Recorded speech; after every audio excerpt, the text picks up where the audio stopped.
Hola, I'm Heidi and welcome to the finale episode of Womani Talks for this month. Na ang pinag-uusapan pa rin natin is Women's Month kasi we are celebrating Women's Month this month. So we ensured that for the whole month, ang episodes natin will just be talking about kung paano mas lalong may empower ang bawat Pilipina na manonood or ma-reach ng ating show for today, 'di ba?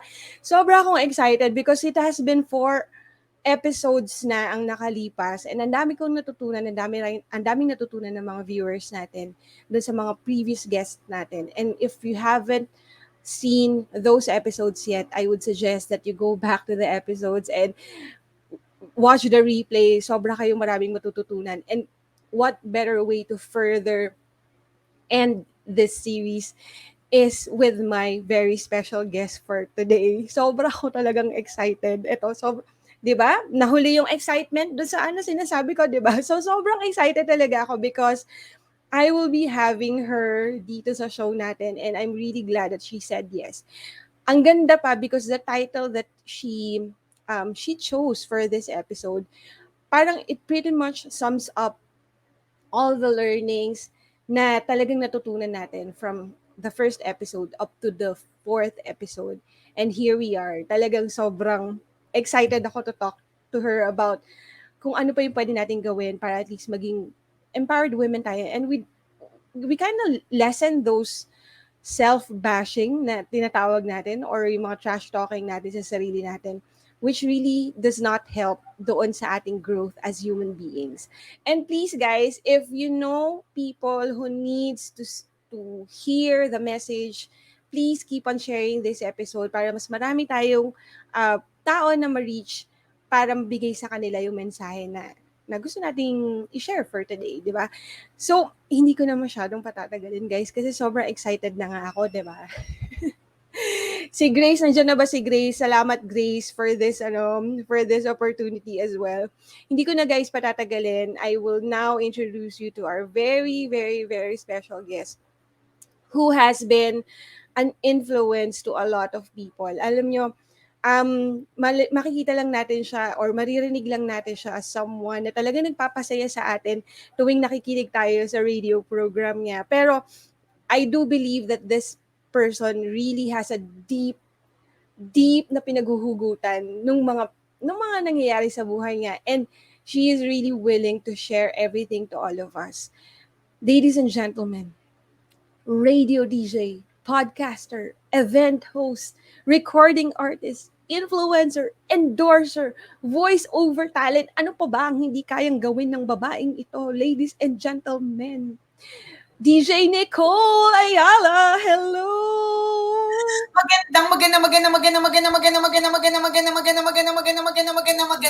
babae ka, Miss Heidi, for everything that you've been doing. And, we've been talking pa lang sa chat, but I can see through those chat messages kung gaano katindi yung heart and passion mo to empower also people.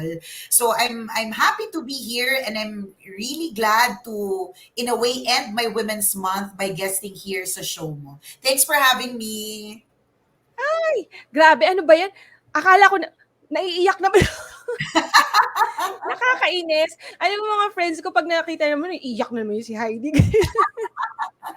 Oh There's my a God. good thing about people who are very sensitive. Yung iyakin tayo yan. Ikaw, ako, yung kaibigan nating si Si Grace. So, Grace. minsan ganun kami. Ala, naiyak naman ako bigla. Kasi ano tayo we feel so much of people. And in a way, sometimes that's a good thing. Sometimes a bad thing also. Pero tingnan natin Yes. the good side of being an empath. Yan. Yes, we are empath talaga. Miss Nicole, okay. So, kanina sinasabi ko nga is really, this is an episode that will somehow summarize everything that we have discussed for the whole series, di ba? But before going into that, syempre, gusto ko munang malaman ang kabataan ni Miss Nicole Hyala because lahat ng mga Al, for rewind tayo. Oo, kasi meron ako eto tinatanong ko 'to sa lahat ng mga nagiging guest ko dito because I want to understand kung saan sila nanggagaling, bakit ito yung nangyari sa kanila, baka merong nangyari sa childhood nila that led them into doing what they do today. So, how is it like during your childhood? Alam ko batang 90s ka and was able to watch yung episode nyo ni Agree. Christopher na nagkukuwentuhan kayo tungkol sa 90s childhood ninyo. But how is it like during your childhood?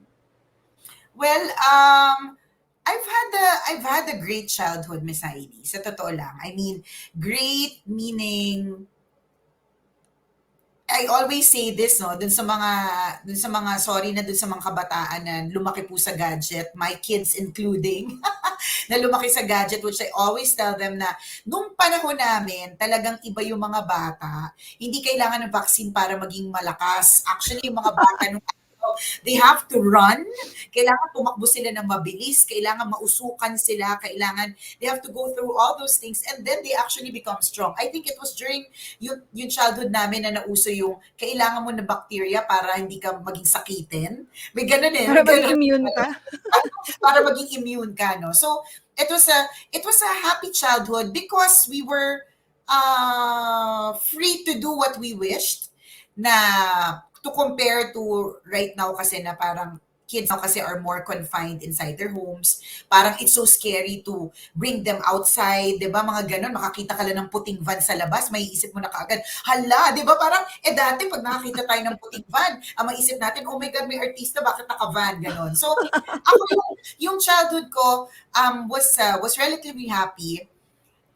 But also very challenging because kaya nga I agree with what you said earlier na what you are right now is also because of your childhood. Kaya nga 'di ba may joke lagi na kaya naman siguro masungit 'yan kasi nung bata siya hindi siya sinali sa field trip, 'di ba? That has always been a joke. Pero if you look deeper into it, totoo naman 'yun eh, 'di ba? Merong mga tinatawag naming sugat ng kabataan. So, hindi pa ako lumaki Totoo. sa isang hindi pa ako lumaki sa isang mayamang pamilya. Hindi naman kami Kuala Lumpur, Malaysia, ayos lang naman, pero hindi ako lumaki sa isang mayaman na pamilya. Ako po ay produkto ng aking nanay at tatay. Ang nanay ko ay isang teacher at ang daddy ko was a seaman. But he got a stroke, na paralyzed siya at when I was 8 years old. So, 8 years old pa lang ako, it's not that I didn't have a dad, but wala na akong exactly super father figure. Kasi syempre, ano na siya eh. It's not exactly bedridden, nakakalakad naman siya, but he couldn't talk as properly. So, hindi ako lumaki talaga, moving forward, hindi ako lumaki talaga na parang may guidance of a father. That's why I always, lagi akong bilib sa mga kababaihan kasi yung nanay ko, siya talaga yung single-handedly ginawa ang pagpapalaki sa amin. Wala sa aming tumigil sa pag-aaral. Lahat kaming apat na magkakapatid ay nakapag-aral sa exclusive schools. I remember that particular moment na pinakita sa akin ng mommy ko yung salary niya na 200 pesos na lang literal. Kasi sa sobrang dami niyang loan. But she was able to pull it off. Hindi ko alam kung paano, pero I think it's really the power of a woman. So, pasintabi po sa mga lalaking nakatutok ngayon, talagang iba po yung kapangyarihan ng babae. So, ganyan, doon ako lumaki sa ganyang klaseng environment. And then I knew from the very beginning na I have to work hard in order for me to succeed. Hindi ako pwedeng magpetiks kasi hindi nga kami mayaman. Hindi ako pwedeng kahit yung I studied in Assumption College, not because mayaman kami, kundi dahil ako po ay scholar. So, nagtuturo dun yung mommy ko. So, that was a privilege that I got bilang anak ng teacher. And then, nung college, naging scholar sa Assumption. So, I'm very blessed to be able to have an Assumption education kahit hindi ako mayaman. But, it was my springboard, to motivate myself na, okay, hindi ka na nga mayaman, hindi ka pa matalino. May gano'n, na parang, hindi ka na nga mayaman, hindi ka pa matalino, or hindi na nga parehas kayo ng antas ng pamumuhay ng mga klase mo, hindi mo pa gagalingan. At nakita ko rin na, hindi din naman madali yung ginagawa ng mommy ko, bringing us all up, ganyan. So, bakit ako magbubulakbol? Bakit ako magloloko sa pag-aaral ko? And that is why, I was always an A student. sobrang adik ko mag-aral. Very bookish ako. Ano ako, academically inclined. Talagang bata pa lang ako nung naikwento yata sa akin ng mommy ko na when you get to college, may mga honors dyan, yung laude. Na naka-ano na yan, naka-imprint na sa brain ko that I have to be a cum laude at least when I graduate in college. So, ano yun, pinush ko talaga yun ng bongga, di ba? So, and I did. Yun, that's my childhood. Wow, grabe. And it's really more on the inspiration that your parents talaga, that you saw from your parents, di ba? Parang yun na lang yung magaganti mo sa kanila sa lahat ng Yes. pagsisikap na ginagawa nila. And agree, no? I think it was not just with your, sa inyong magkakapatid, yung single-handed na ginawa ng mommy mo. But also, syempre, kailangan din niyang alagaan din yung daddy mo on the side, eh, 'di ba? Kasi kung Yes. gano'n na nga yung nangyari. Grabe, kudos to your mom talaga. And okay, speaking pa rin of kabataan, and since you mentioned also that yung mga kaklase mo eh mayayaman because nasa assumption sila. Meron ako nabasa sa isang research that you also have a dream name. Ang dream name mo ay Ashley May. Anong storya behind that Ashley May? Ang storya kasi niyan, meron akong kaklase na ang ganda-ganda, ang pangalan niya Ashley. Ito yung tipong pawis ako sa PE, pero siya yung pawis niya parang mabango. May ganun siyang dating Pwede sa mo akin. pwede mo gawing kolonyo. Oo, parang gano'n. Parang during that time, the yung uso na napabango was sa Angel's Breath. So, parang feeling Oo. ko, lagi siyang amoy Angel's Breath and Angel's Love. Parang gano'n. That's why sabi ko, I'm going to have a dream. If I were to change my name, I'm going to change it to Ashley. Mga ano lang, mga corning kabataan, mga pangarap, di ba? Yung mga gano'n. And maybe, parang sometimes you'd think of it as corny or think of it as mababaw, but it's actually something that will push you eh. Na parang, okay, Tama. pag naging nanay din ako, I will make sure na yung mga pawis ng anak ko amoy angel's breath din. Or I make sure that I'll do my best to give them the life that they, alam mo, a very, um, ano ba, hindi naman super well off, pero comfortable life. 'Di ba kasi I Yes. wasn't although my childhood was very happy, hindi it wasn't exactly comfortable. In fact, naranasan Mm, namin mm, maputulan ng kuryente na mm. um, hindi ko yun makakalimutan kasi syempre nakakahiya, 'di ba? Naputulan ka ng kuryente. So, ang ginagawa namin was ang sabi ng mami ko, huwag kayo masyado, limited lang ang movements. Para kunwari walang tao sa bahay. Kunyari wala lang tao sa bahay. But it was like that. We've had moments like that. But ito yung moments that I am never ashamed of and I always want to look back. Kasi these are yun nga, sabi ko kanina, springboard that made Mm, me who I am now, which is achiever kasi ako eh. Ang problema lang sa mhm. pagiging achiever is sometimes you get too hard on yourself kasi parang you want to, maging perfecto lahat, tas you overthink a lot. Yun lang yung problema with achievers, overthinking. Agree. Actually, which leads me to my next question. Bilang nabanggit mo yung um, not good enough and you're being hard on yourself because, well, for one, yung anak ko ganyan din. Sobrang yung anak ko rin kasi medyo may pag-achiever siya at talagang nasa stress na siya sa mga pinaggagawa niya simply because she wants to really achieve the goal that she wants for herself. And that is siguro kaya ganon because yung standard natin or yung standard mo bilang achiever is really something that it's not the normal standard that a normal person would strive to be, 'di ba? But during those times, when you were having those kinds of standards, how are you hard on yourself? Kasi those people who are hard on themselves doesn't know why they are hard on themselves. Kasi parang sila lang naman yung nagbibigay ng standards sa sarili nila. For all you know, ako kasi wala naman akong pake kung basta pasado ka anak, okay lang yon, di ba? But for you guys, ano yung tumatakbo sa isip ninyo? Actually, yung dito papasok, Miss Heidi, yung self-awareness. Mm. I became aware of that overachieving part of myself, of my personality, when I was already working. So parang achiever ako before when I was studying in the sense that ang gusto ko lang talaga, gusto ko na maging cum laude. Kasi sabi nila, pagka graduate ka daw ng cum laude, it's easy for you to get a job. Ang sa akin, if it's easy for me to get a job, mas madali ko matutulungan yung magulang ko.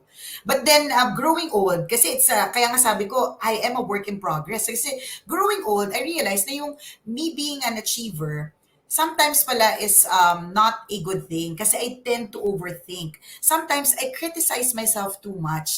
I was able to chance upon a short video clip. I'm not even sure if it's actually legit, but it speaks so much of how you see yourself. So parang on the left side nakalagay, this is how other people see you. So photo ng girl na maganda siya talaga. And then on the right side, it's still this photo of the same girl. Nakalagay doon, this is how you see yourself. And dun sa part na how you see yourself, sobrang hindi pantay yung mata, yung ilong kalat. Sorry yung kalat na ilong ha. Sorry for the term.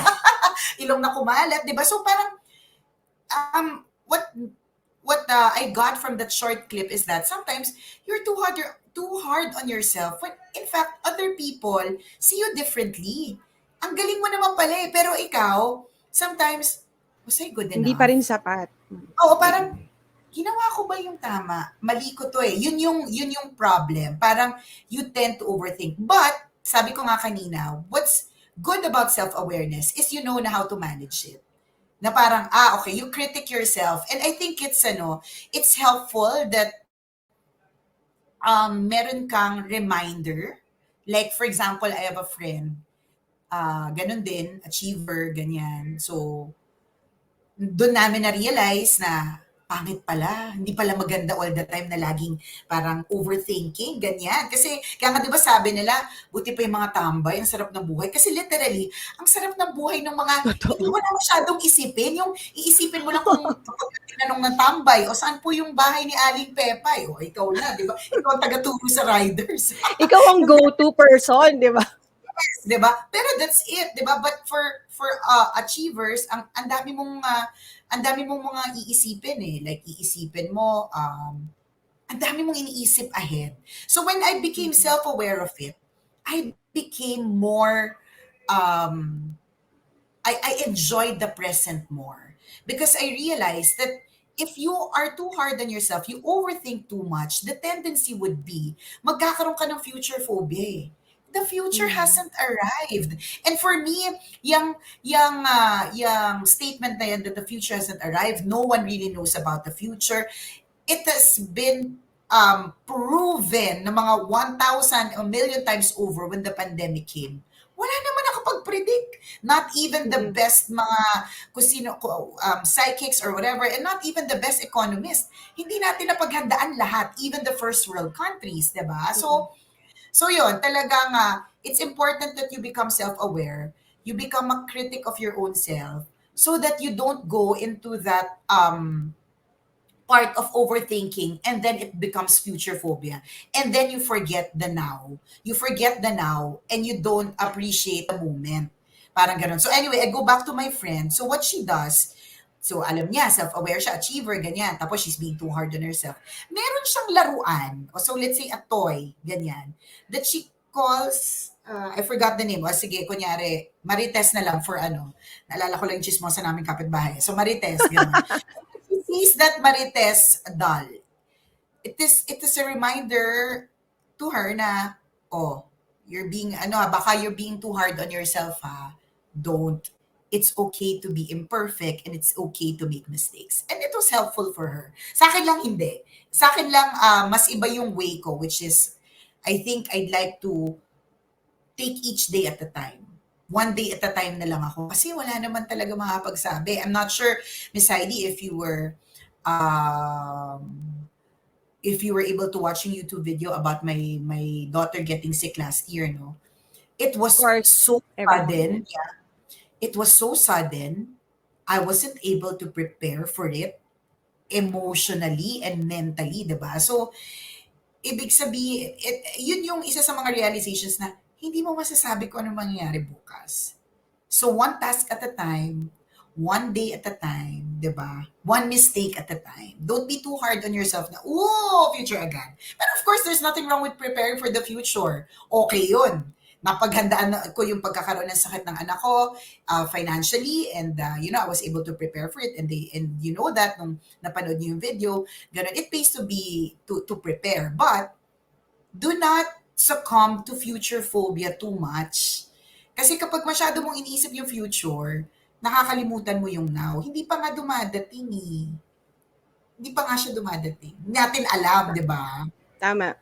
And no matter how you control the situation, or no matter how you control what the future holds, meron at meron pa rin talagang aalpas sa kamay mo. Kasi Di hindi ba naman talaga Murphy's yan. Law? Murphy's Law. If something wrong will happen, it will. No matter, di Totoo, ba, totoo. even in the wedding, Miss Heidi, if even in as much as you prepared for it for a year, kasi ganun ang mga preparation ng weddings, di ba? 1 year. Mm-hmm. Meron pa rin magkakamali dyan ng pagputok ng fireworks. Magkakamali pa rin sa kasi you can never really tell. So Tama, relax ka tama, lang. tama. Chill ka lang, relax ka lang. Oo, yun kasi yung main ano rin main reason then why you are being hard on yourself, 'di ba? Parang you're trying to control everything. And then kapag ka na-realize mo that you're not being able to control everything, doon ka na frustrate, you feel Yes. down, nagsa-start na yung mga self-bashing at yung mga pagsasabi mo ng mga negative things about yourself. When in fact, sa mata ng ibang tao naman, you are okay, 'di ba? Correct. So, yeah, Nicole, merong mga questions dito sa ating chat. So, bigyan lang natin ng panahon si Wendy. Okay, Si go. Wendy is a regular viewer and lagi siyang may question. Magiging host na rin to ng Womani Talks in the future. Why not? Why Ayan. not? Okay, so eto. How do you balance your career, personal life, and your passion? Kasi 'di ba, ang daming ko sa intro ko sa'yo kanina, napakadami mo talagang ginagawa. And on top of it, you're also a mom and you're also a wife. But how do you balance everything? Para at least wala kang maiiwanan, kung at least kung hindi mo man makontrol lahat, you would feel that everything is taken care of. Alam mo, I get to be asked that question every single time in every interview. Parang sabi ko nga itong interview kaya na to, itatanong rin ni kaya ulit sa akin yan. And naitanong nga naman talaga. So, and my frequent and not frequent, my answer always is, yung totoo, hindi ko alam kung paano ko siya nagagawa.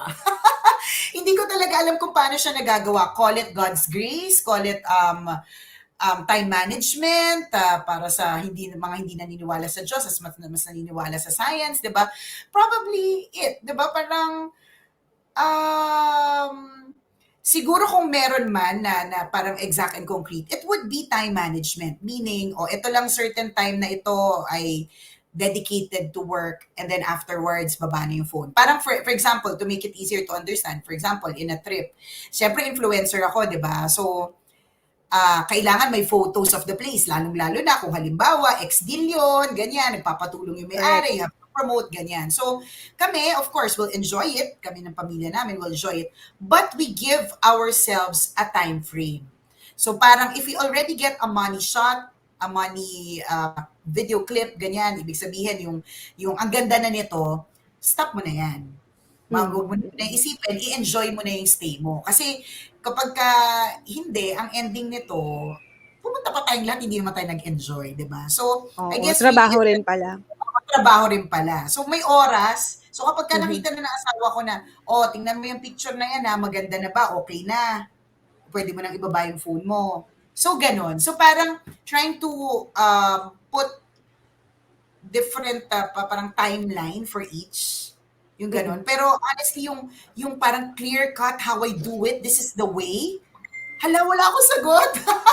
Wala akong sagot. Baka ang bait lang sa akin ni Lord na nabalanse ko lahat. O I'm just, we call it good karma, o call it being a good kid. Ito yata yung resulta ng pagiging isang estudyanteng matapat na sa kanyang pag-aaral at mabuting anak sa kanyang magulang. Kaya may ganitong ganti si Lord na parang you're able to do a lot of things with such Mm. limited time. Okay, I have a follow-up question. Bigla ko lang din naisip. Does your kid know that sikat ka? Si Patapot, the bunso, hindi pa kasi bata pa siya.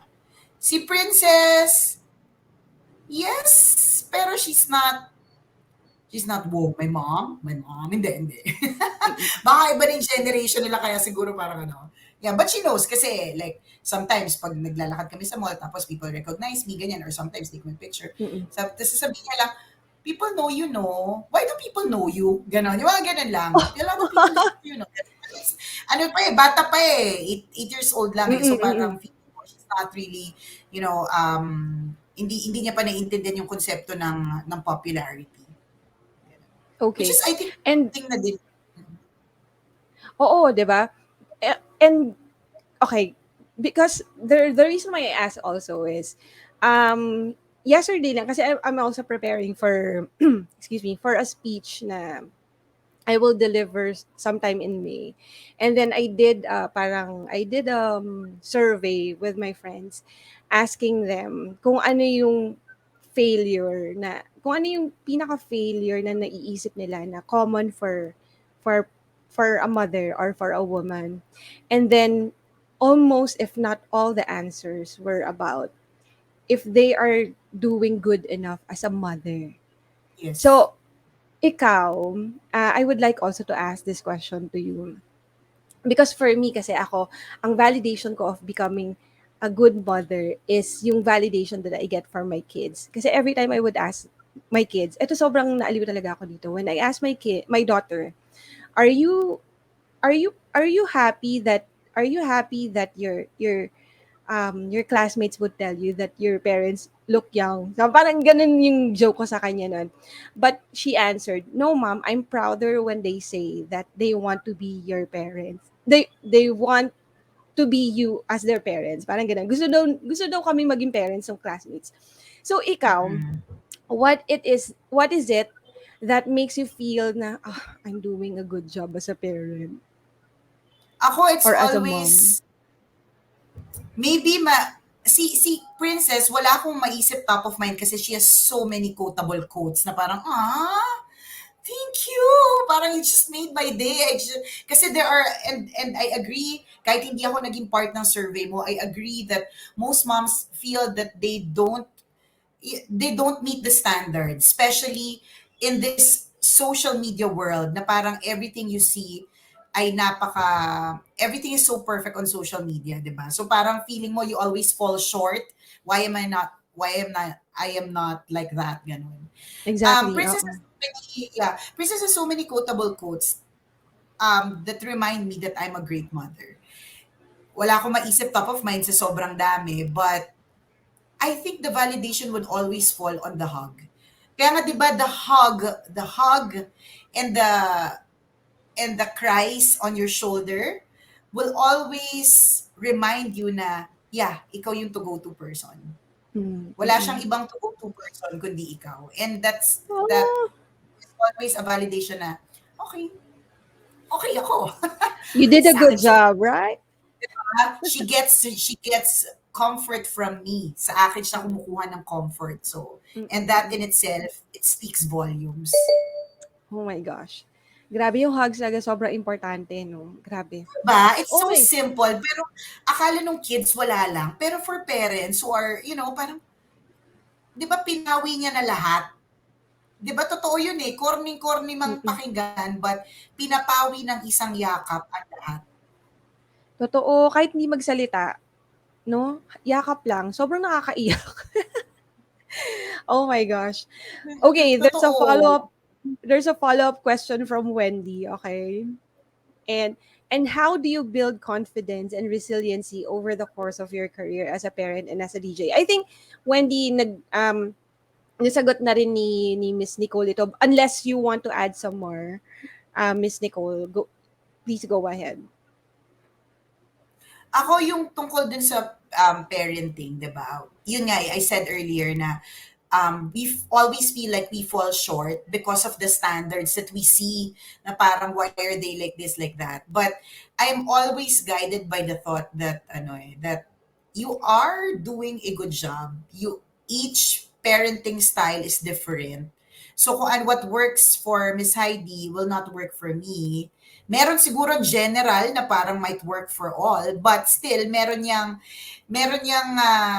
ibang klaseng some may dedicated pa rin na sa'yo eh. So, don't be Correct. too hard on yourself, especially regarding parenting. And Mm-mm. ang lagi kong advice dyan ha, you always listen to a selected few. Kasi people can tend to be so toxic. Alam mo yon, parang know it all. Ako, I realized that kasi hindi ako mabilis na nagbuntis, Miss Heidi eh. I was 30 when I got married. My first child was 33.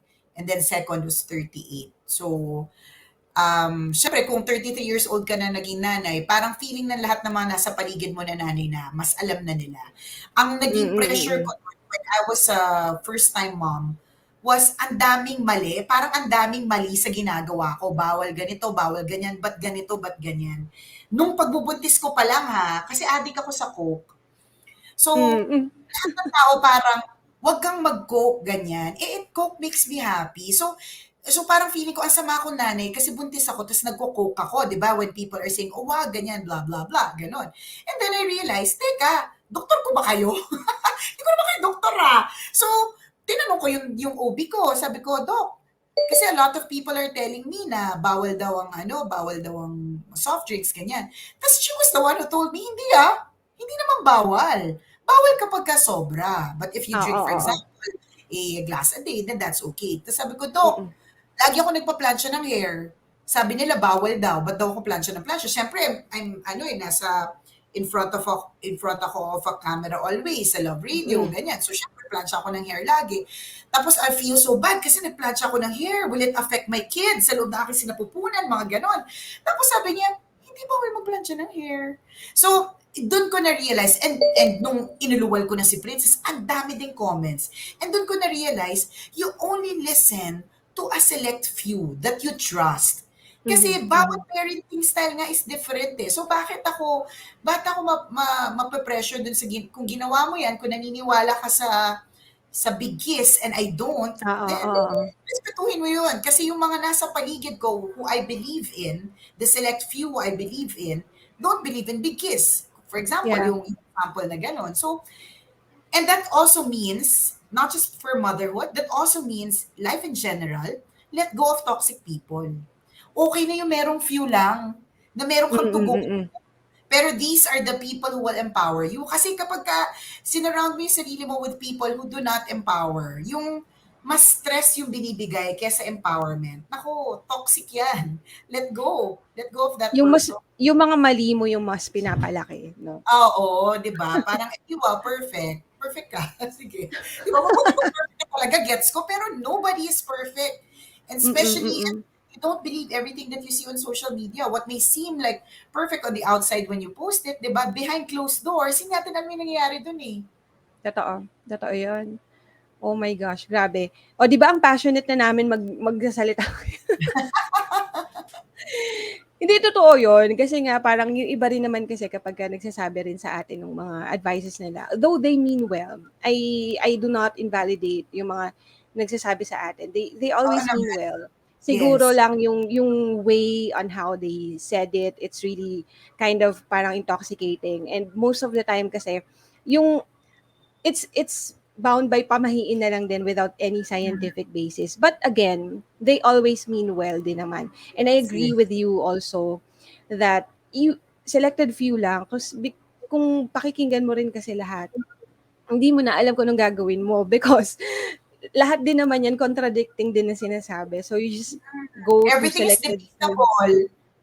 'Di Yes, ba? everything is debatable, correct. Lahat sa buhay natin is debatable. So, pumili ka lang. Yeah, yeah, yeah. Totoo, totoo. And dun lang sa mga tao that of the same value as you have, di ba? Ayan. And eto, may nag-hi here. She said, Rogelio Pagdanganan Clara Jr. O, di ba? Buong Hi! buo. Ang balanista Miss yun. Nicole. Wow, Miss Nicole is a woman with face value, faith, action, commitment, and excellence according to her. Ah, but biglang according to her. But I do I believe always talaga. say So, that. I always say that kasi it's something that I learned back in elementary mm-mm, and grade school na assumptionists should have face value. So not just mm-mm. literally, but face as in faith, action, commitment, and excellence. Nice, nice, nice. Okay, eto na Miss Nicole. I'm down to my last. two questions for you because the title of our episode for today is I am a work in progress. Why is Emmy a work in progress? Emmy is the real name of DJ Nicole Yes. Hyala. Bakit mo kasi when we were parang discussing about the title of this show, Grace and I said, ako sinabi ko exceptional woman because that's how I see you. And then Grace said that you're I am unstoppable. Yun yung preferred title niya because I guess that's how she sees you, 'di ba? But then you said that no, I would prefer I am a work in progress. Why did you say that? What made you say that? Because I am not perfect, and every day I learn something new, and always I admit that, alam mo, sabi ko nga sa'yo, um, ilang beses na ako nagkaroon ng issues na nasa-scam ako sa pera, but that's a totally different, invite mo ako doon na para matuto ako, ano ha, Miss Heidi, na, mag, na maging mas, maging mas, sorry, excuse me, maging mas matanglawin pagdating dyan, no? But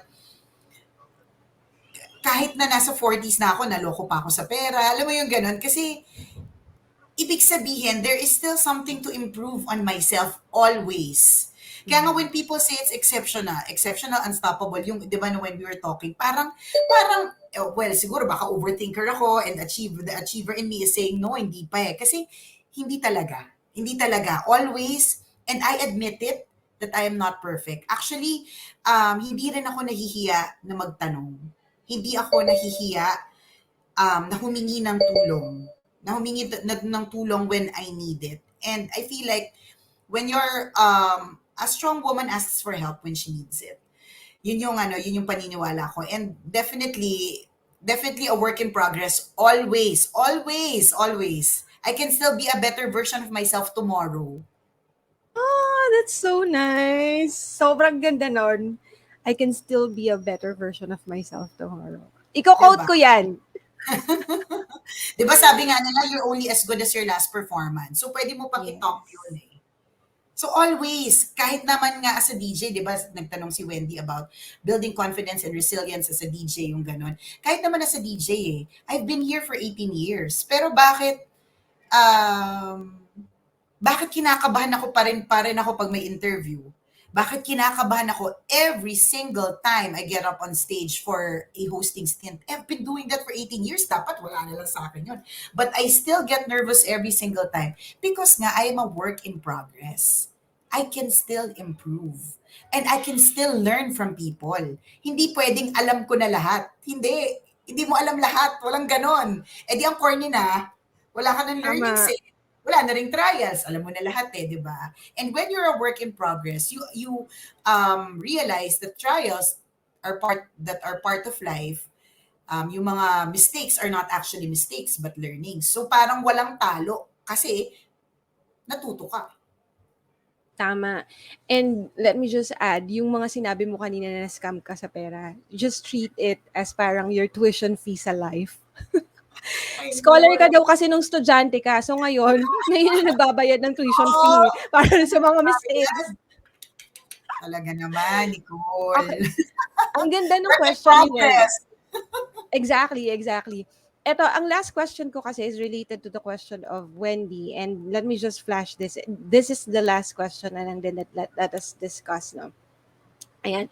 Have you ever been discouraged that you wanted to quit? How do you encourage women not to give up? Because my final question or my final question is really about your message to those women out there who are parang still not self-confident and easily get discouraged pa din. So I like the question of Wendy. Ito na lang yung gawin nating last question natin.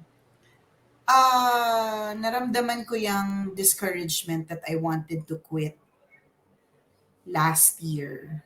Last year ba? And maybe I blame it also on the pandemic. I always blame lots of uh, yung mga anxiety and fear and uncertainties. I blame it on the pandemic.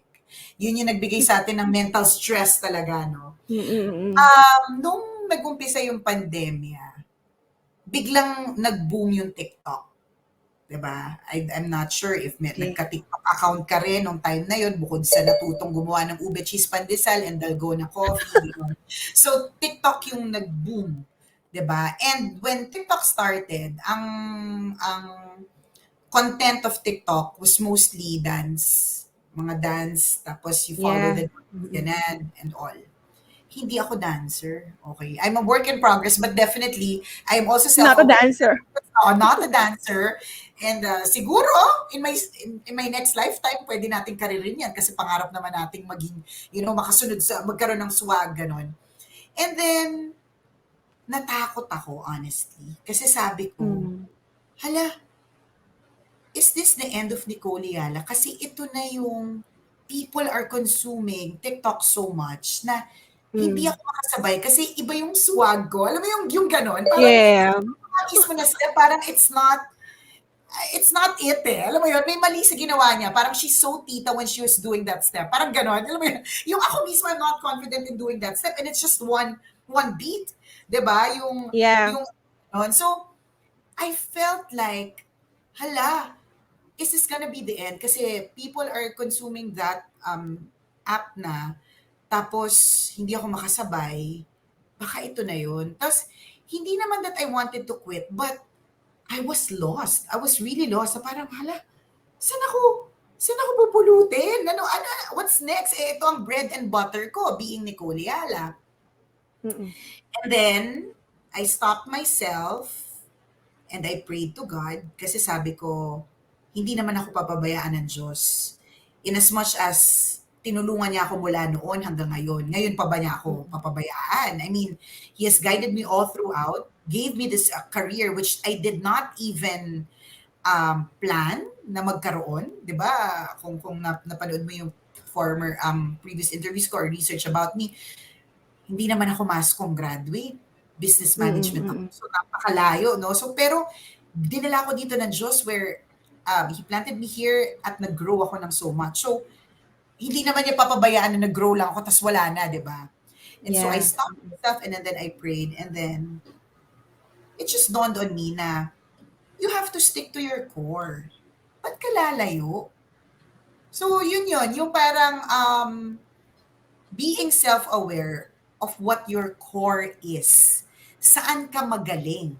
Saan ka very confident about yourself? And then I realized magaling talaga ako sa audio.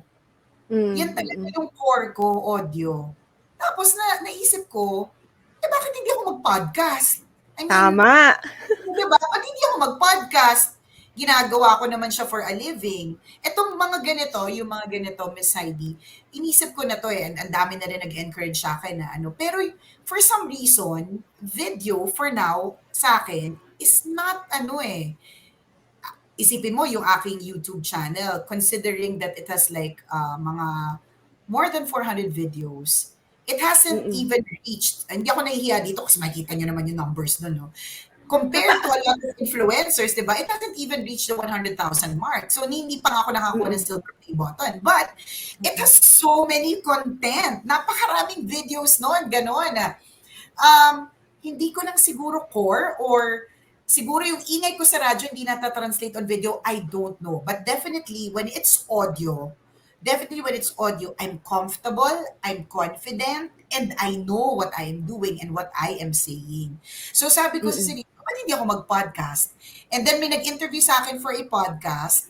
And then nung ini-interview niya ako, sobrang komportable ko talaga dun sa platform. So sabi ko, this is a sign.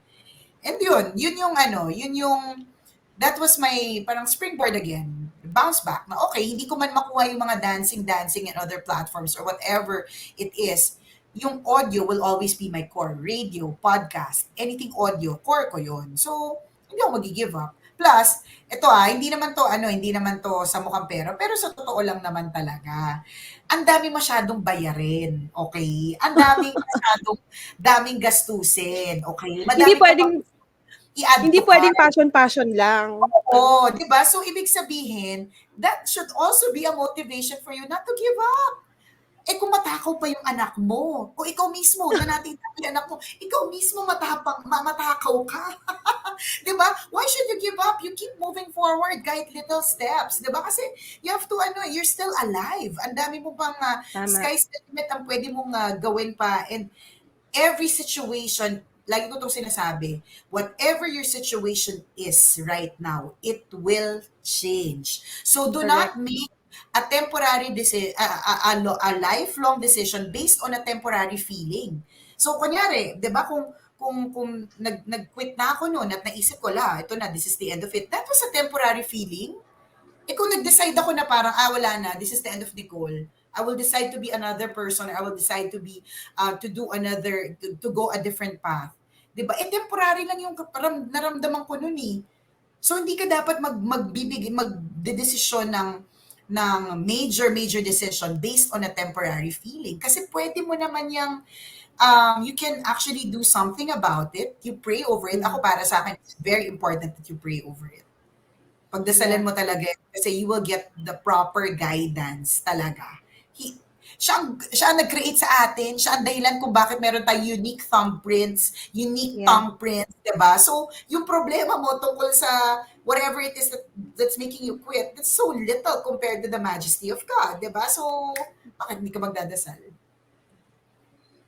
Tsaka God's grace is unlimited. So, 'di ba, Yes. parang we are all destined to be a blessing to others din naman kasi. It's just a matter of us finding it. Kung ano yung kung ano yung magagawa natin to fulfill that kind of purpose, 'di ba?